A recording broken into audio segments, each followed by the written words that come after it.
Well, Saquon's an Eagle, but a new report is suggesting the NFL could be looking into illegal tampering by Howie Roseman in Philadelphia that might cost the Eagles multiple draft picks. I got the latest on Justin Simmons, Devin White potentially coming to Philadelphia, and the Eagles' new focus on the fourth day of free agency. I'm Thomas Mott. This is the Thomas Mott Show.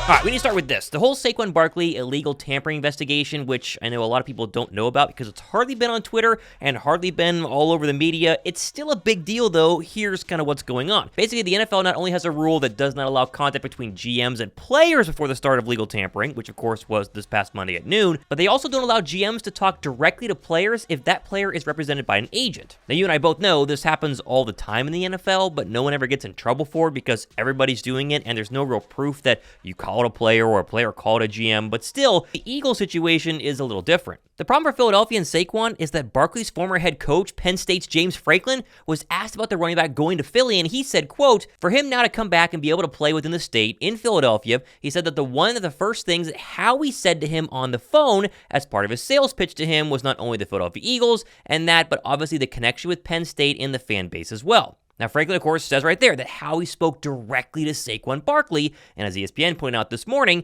teams are not allowed to talk directly to players during the negotiating window unless the player represents himself. An Eagles spokesperson said that all recruiting done by the team is facilitated through the agent. Of course, the Eagles denied this, as I just read right there, as they probably should, whether they did it or not. But you gotta think back to the Jonathan Gannon Arizona Cardinals situation, where basically Arizona spoke with Jonathan Gannon before they were legally allowed to, and the NFL did kind of a hybrid investigation. They didn't come down too hard, but still, the Eagles and Cardinals had to swap picks, giving the Eagles the Cardinals' better third-round selection. And that, of course, is the whole fear with the Saquon mess here. The NFL could technically look into this, and if they find the Eagles guilty, could dock the Eagles a draft pick, could give the Giants one of the Eagles' draft picks, which would be absolutely horrible. However, the good news, at least for now, as of this morning, according to multiple reports, the Giants know the league has been made aware of the alleged illegal communication between Roseman and Barkley. Still, thus far, there has been no talk of a possible investigation in any tampering. Now, of course, will something come from this whole mess? I doubt it. Like I said at the very beginning, this stuff probably happens all the time. It's like an unspoken thing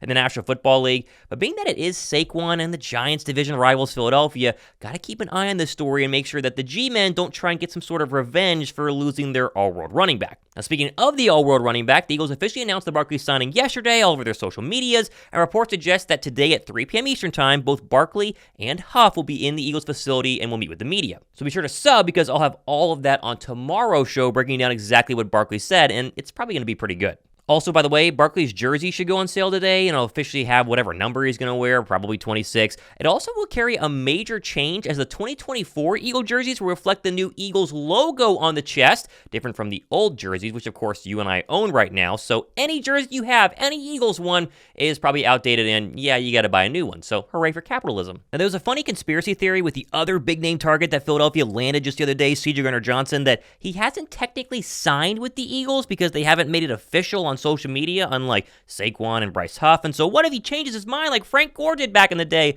Well, rest assured, this happened a couple of seconds ago. Boom, there you go. CJ officially official with the Philadelphia Eagles. No need to worry. He was never going to, flip his head or go somewhere else. He always wanted to be an Eagle. It's now official, and there you go. CJ safe to say he will be an Eagle with this announcement by Eagles social media. Also, Devontae Parker, we were waiting for him to be officially released by the New England Patriots before he could sign with the Eagles, and yep, there he is. He signed with the Eagles now, and so everybody has been inked by Philadelphia, who officially has been announced earlier this week. No need to worry. It's all going to be just fine. The one player who did sign officially yesterday to a brand new contract extension was kicker Jake Elliot, who inked a 4-year, $24 million extension from the highest paid kicker in the history of the National Football League, which, of course, if you watch the Eagles since Jake Elliott officially came to Philly, he's been right up there, if not the most clutch kicker in the entire league, especially last year. And according to NFL Next Gen Stats, Elliott set career highs in both field goal percentage, 93.8, and field goal percentage over expected, plus 20% this past season. No kicker added more win probability on field goal attempts last season than Elliott did. Now, clearly a no-brainer after that Bills kick. That should have been like the indication that he is the best kicker in the league, but always good to ink your own and reward people who outplay contracts and who become the best at their position. Now, in terms of next signings, Thomas, when are they going to sign somebody? As of right now, they haven't made any moves in the past 24 hours, and we have a couple of updates. First of which, it seems like Justin Simmons and the whole pipe dream of adding him at safety might have died a little bit yesterday when Derek Gunn tweeted last night, quote, "Doesn't appear Eagles are in on Justin Simmons' sweepstakes any longer. Considering the amount of money they've already spent, Simmons' asking price appears to be too high." Now, of course, as of filming, again, Thursday morning, things can change, but Simmons is still a free agent, and the longer he remains a free agent, the more leverage the Eagles have if money is really the issue. And while I still think Simmons, especially in this defense, as a Fangio guy, he's my top remaining choice, I do know that everyone still wants to pivot over to linebacker, and according to Jeff Kerr, who was on The Fanatic this morning, he confirmed the initial report that Howie is still, emphasis on still, searching for the trade market to find a linebacker as we speak. I want to add a veteran linebacker at some point. All the rumblings I keep hearing is they're looking to trade for one. I don't know who that would be, but a lot of the good players are off the board. Like, I know everybody wanted Patrick Queen. I think there was a reason the Ravens got rid of him. And I think a lot of it is, well, he's good, but Roquan Smith made him better. I think that's really what the Eagles need, just a playmaking linebacker, but they just don't value the position. But if they do go the free agent route, Terrell Dawson's one of the guys I want. Still, though, I do agree with Kerr. The Birds are going to add a linebacker, potentially still get one in the draft, but they're going to add a free agent or trade linebacker soon. It's just a matter of when and if it's actually going to happen. And the other bit of news that Kerr's talked about on The Fanatic this morning was the Haason Reddick, Josh Sweat situation. Of course, which one of those two, maybe both, who's going to stay, who's going to go? Here's what he said. I think one of them's going to be gone. I don't think Haason Reddick really wants to leave Philadelphia, and I think they'll work something out. Haason Reddick does deserve to get paid more than $15 million a year.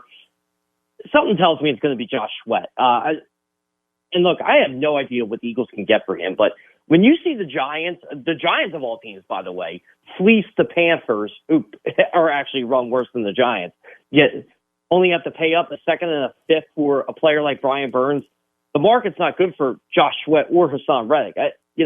Maybe the Eagles do keep both, but I have a feeling it's going to be Josh Sweat. Now, clearly the market for Sweat and Reddick have just been awful. That's why they're still technically in Philadelphia. And I've read a lot of reports saying that Sweat could be cut outright if they can't find a trade partner. Who really knows? Obviously, when something happens, I'll have something here, but it seems like this could be dragged out a lot longer than just the first couple of days of free agency. Finally, I want to leave you with probably the funniest video I saw this entire week of a Giants fan actually crying about Saquon Barkley going to Philadelphia. Please watch this and laugh.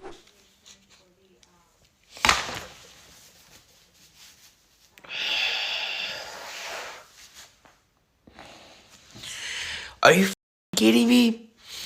Are you kidding me, Joe Schoen? Saquon Barkley? Bro, he didn't even get a crazy deal. Give him the money. Give him man his money. What are you doing? Sign to the division rival Eagles, bro. What is going on? What are we doing? What are we doing? We have no quarterback. We have no running back. We have nobody. What are we doing, bro? What are the Giants doing?